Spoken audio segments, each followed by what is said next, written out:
We attended family reunions that hosted hundreds, and we had family gatherings throughout the year simply because we enjoyed each other's company. All right.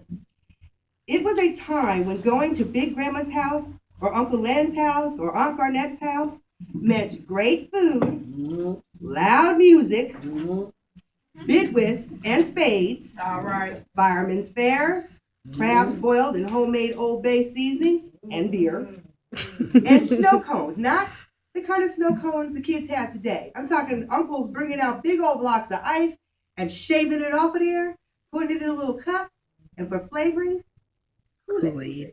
Whatever flavor you liked. It was a time when you said goodnight to your parents, you went to bed, you waited until they fell asleep, climbed out your window, met your friends down the street for an illegal trip to Newark so you could go clubbing at Paradisio's. But then maybe that was just me. So it was also a time when we would hang out at the boardwalk in Asbury or Long Branch, or sneak down to Atlantic City for a few nights when your parents thought that you were spending the night at your friend's house. Does anybody here remember a telephone tree? Yes. Okay, for those of you who don't, that's when everyone assured their parents they were sleeping over at another person's house and that their parents went to bed early so you couldn't call them to check on them. Okay? It was logical to us back then. There weren't any cell phones, and mom and dad were not going to get in the car and drive down to check to see if you were there. It was the Kool-Aid generation. Okay, so that's great, Sister Fran, but I wasn't raised on the East Coast, and I don't even like Kool-Aid. So what on earth does any of this have to do with Black History Month? I'm so glad you asked. Memories. Memories of my past, a cultural's past history, Black history. While you may not have been a fan of Kool-Aid, or you may not have been raised on the East Coast, there are cultural similarities that you could relate to because they are shared amongst our community. Family reunions, get-togethers at your grandmother's house, a food or beverage that was cheap and refreshing. Some people, that might have been a 40. Other people, it might have been Coca-Cola. For me, it just happened to be Kool-Aid. The group in Big Ma's house in the backyard where they gathered around the card tables. Yeah. These are things that many of us shared, even though we didn't know each other back in the day. It was a time when Black folks didn't live in communities. We lived and were members of the village. All right. So what is this village? I'm not talking about that place for artists and musicians in New York City. The village is a place where you, as an African American, felt safe. It is where you didn't have to worry about getting lost or being alone or being different. It was a place where even if you didn't know an older person's name, you called them ma'am or sir, and they called you sweetie, chow, or honey. It was a place where you could smell the aroma of fried chicken. Yes, Lord. It wafted through the air down the street. Amen. It was a place where you got spanked by someone you didn't even know. And then they walked you home, told on you, and you got spanked again. Yes. It was a place where if I had a house and you had a car and she had a job, we all pooled our resources until better times came along. Yeah. The village was a place where if I had 3 children and you had 5 children and I worked days and you worked nights, I watched your children, you watched mine, and we never had to worry if they were being sexually molested, if they were out running the streets or abused in any way. That is the village mentality. That's what an African American village was. That's why I love Kool-Aid so much, because it reminds me of a time when family meant more than those whose blood runs through your veins. Family meant members of the village. It meant all of us. Now, I've been thinking a lot about the village lately, and this past week, Sister Michelle and I went out to do some grocery shopping, and we had some pretty interesting conversations that were about the village. She was saying how she would like to take her children down to Georgia to meet all of her family that they didn't know yet. I was saying how I would like to take my children to New Jersey so they could see some of the places that they've always heard stories of over the years. We talked, and afterwards, she dropped me back off at the house, and I was thinking about it. I was like, well, why haven't I done that yet? Really, I mean, why have I not just taken my kids and showed them all the things that I think are important? So I know that I can take any one of you or all of you to New Jersey, and I can show you my mother's great-great-grandfather, William Chameau, who fought in the Civil War. I can show you where he's buried. I can take you to see where my great-great-grandmother, Phoebe Chameau, who was born in 1840, is buried. I can show you the very street that the house my mother was born on is at. Mm-hmm. I can do that because she took the time to show me her history, my legacy, from the time I was old enough to understand what a person's past was and what it meant. I can show you all these things, and Sister Michelle can take you down to Georgia and show you all those things. Just as I am sure everyone in this room can take me and show me their history. Mm-hmm. But you know what? My children can't do that. Now, I can't speak for you, but chances are, because it's a generational cycle that we set, it's not really ever just you. It's those born in your generation. Chances are your kids can't do that. I don't know if Blessing can do that with you. I'm not really sure. I don't know if your children can do that. And I'm not sure if Marcus can do it with you or your three can do it with you. I just know that for me, somewhere along the line, I dropped the ball. So they can't tell you where, my children can't tell you where their grandfather on their father's side is buried, or his father, and so on. I find that very sad. I can remember the family get-togethers and all of those things, but my children can't recall because I have not showed them. So, okay, Sister Frank, we're real sorry to hear about your drama, but what does any of this have to do with anything? Again, I'm glad you asked. Now, as African Americans, we have the American part down. We use the drive-through because we are too impatient to go inside. Well. We go on Facebook rather than get in a car and drive and visit somebody. We FedEx floral arrangements rather than visit nursing homes. We live in boxed communities rather than villages. So, here it comes. We have lost the village mentality. We need to get back the village mentality. The survival of the African, in the term African American, depends on the village. We've lost that feeling of connectedness. We've lost that feeling of your pain is my pain.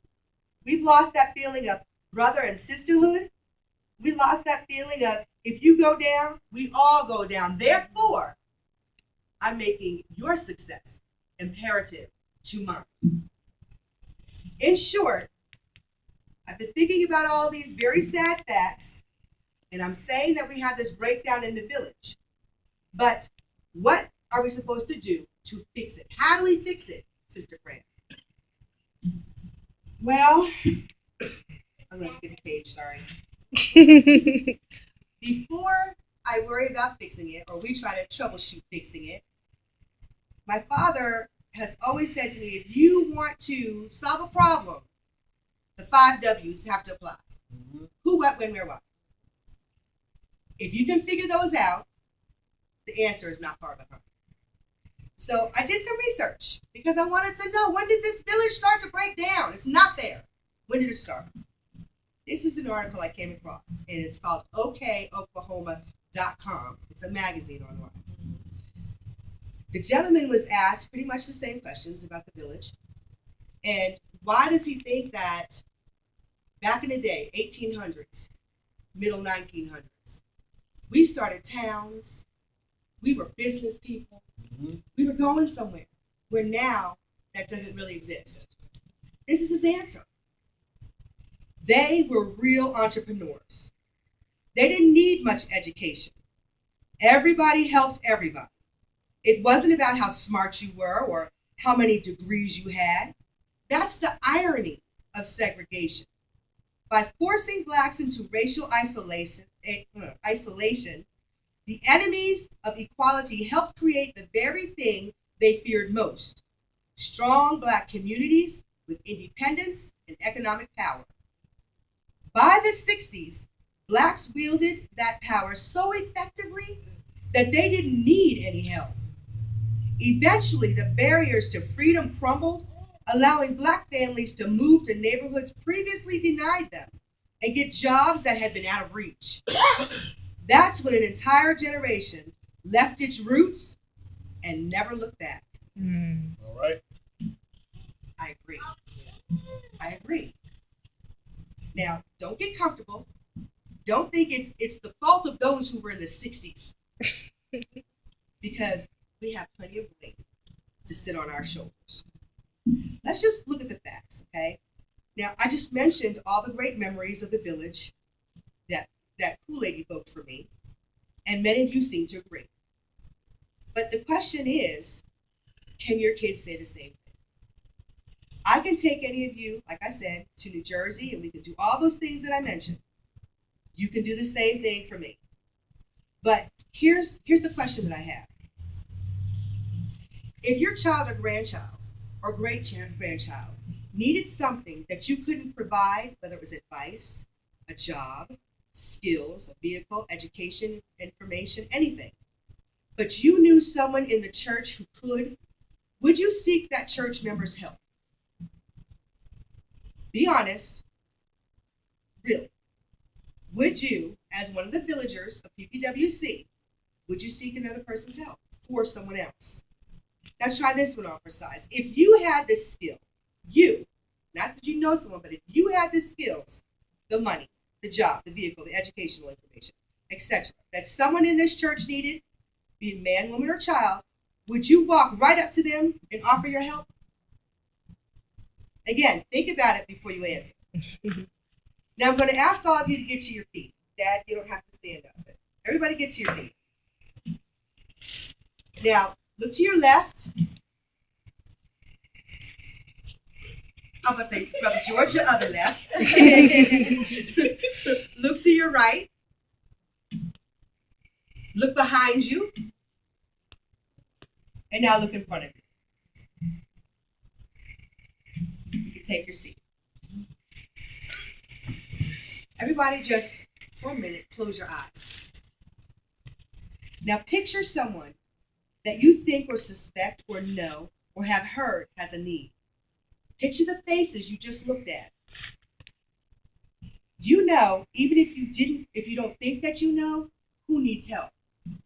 The way you know it is because your spirit can tell you. Open your eyes.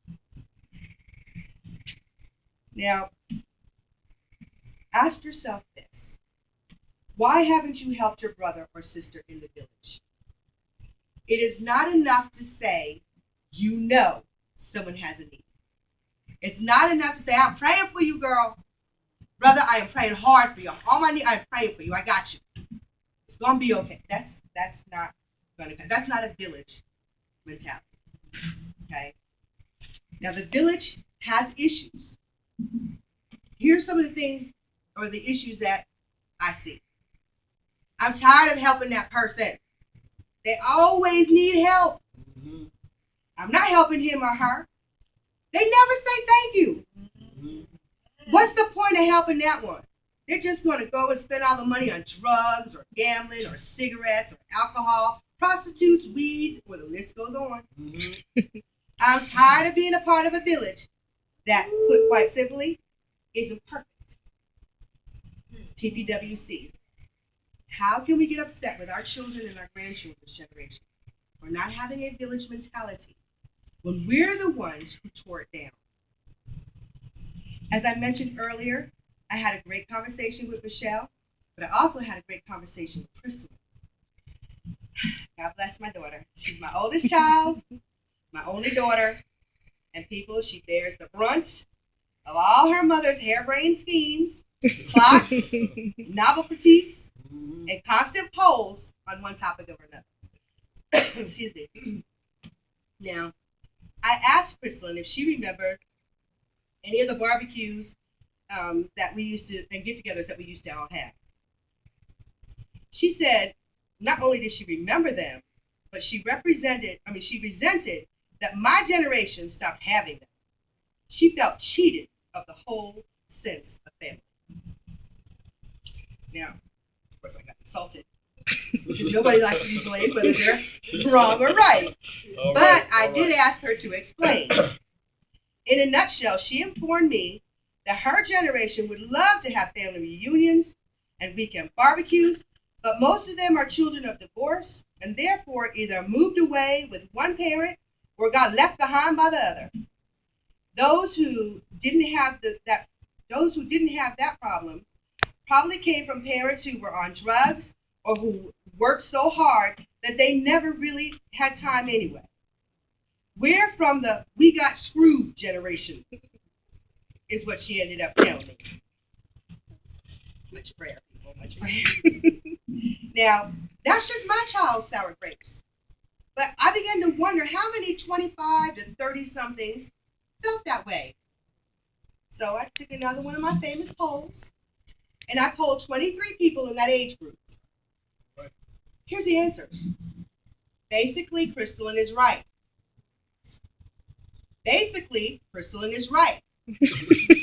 Yes. She's right. And the list goes on. So I think that my generation couldn't wait to get away from the huge hats, the uncomfortable toe jam causing pointy heels, matching purse and shoes, and hat wearing church every single time you opened your eyes.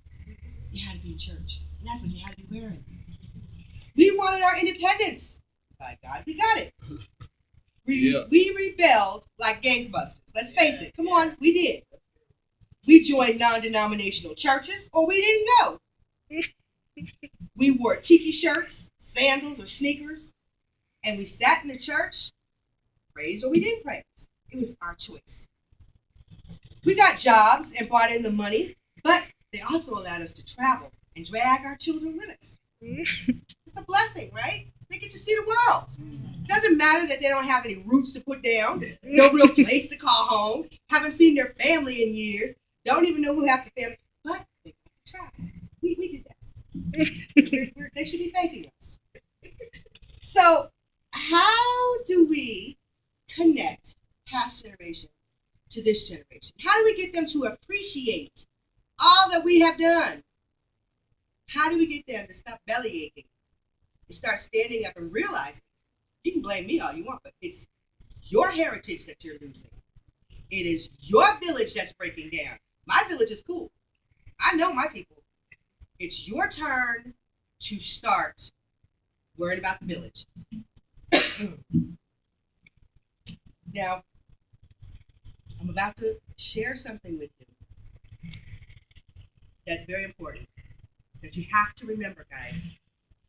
PPWC. You don't have to worry about the village going under. It's not ever going down. Sorry. Now, it may lay dormant for a time. It may be silent for an era. And it might even look like it's beyond resuscitating. But I promise you, it is not going to die.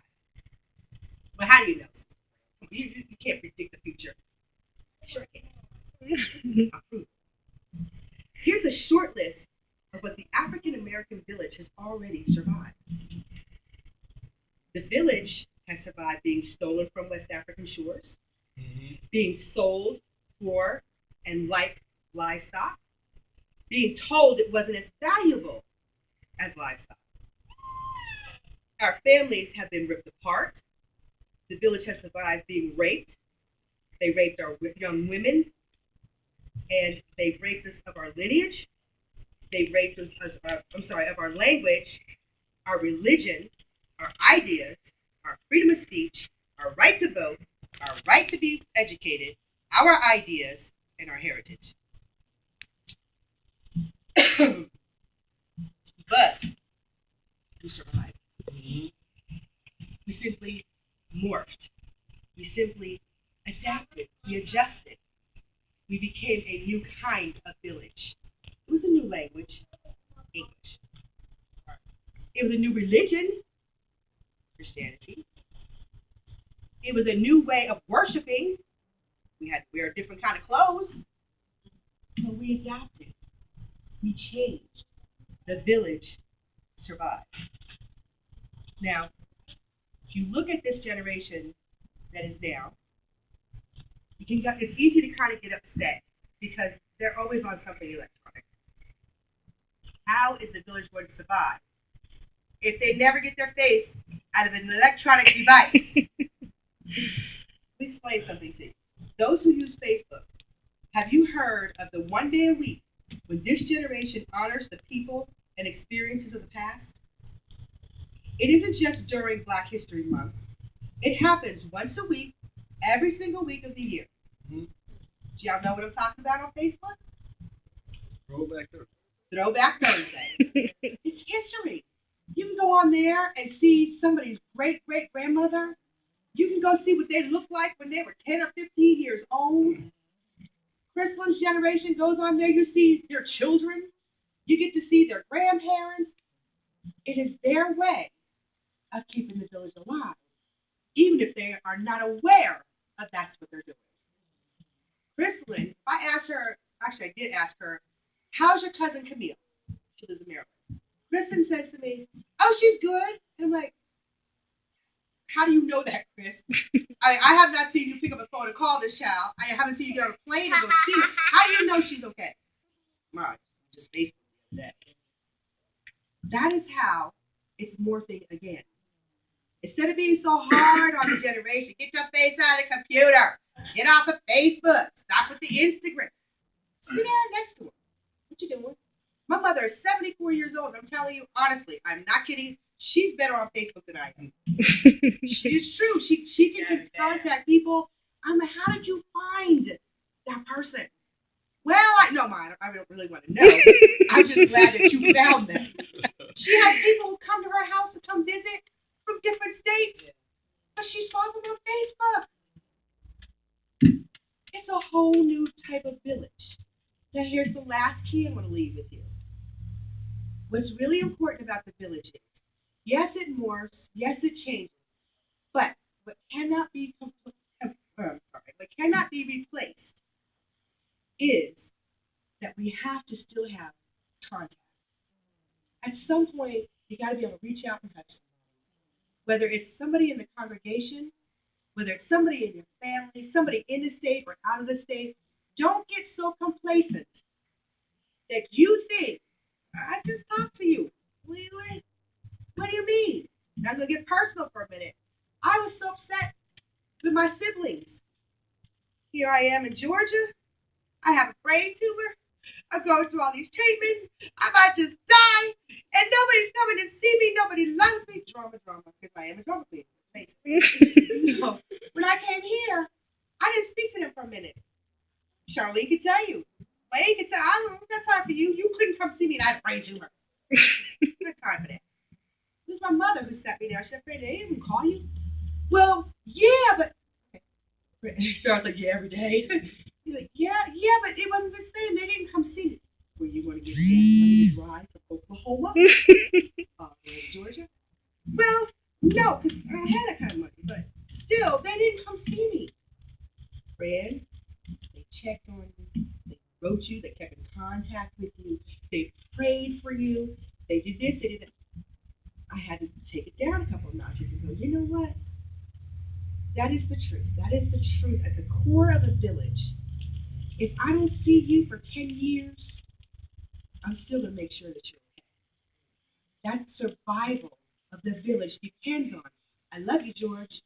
I love you, Wayne. I love you, Sister Blessing. I love you, Reverend Lawson. I love you, Crystalline. And action that follows it. Every now and again, have a barbecue. I'll come. I'll cook something and I will come. I'm tired of going to my brother's house for barbecues. I want to see some of y'all's houses. I want to eat some different kind of food. Have a barbecue at home. Do something that involves the whole church. Because at the end of the day, the village is not, again, just whose blood runs through your veins. The village is anybody that is around you. That's the village. So, PPWC, we are a village. We must remain a village for our own survival. And we have to help this next generation remember how to be a village. And the way we do that is by leading them and by showing them. We can't just tell them. So God bless you.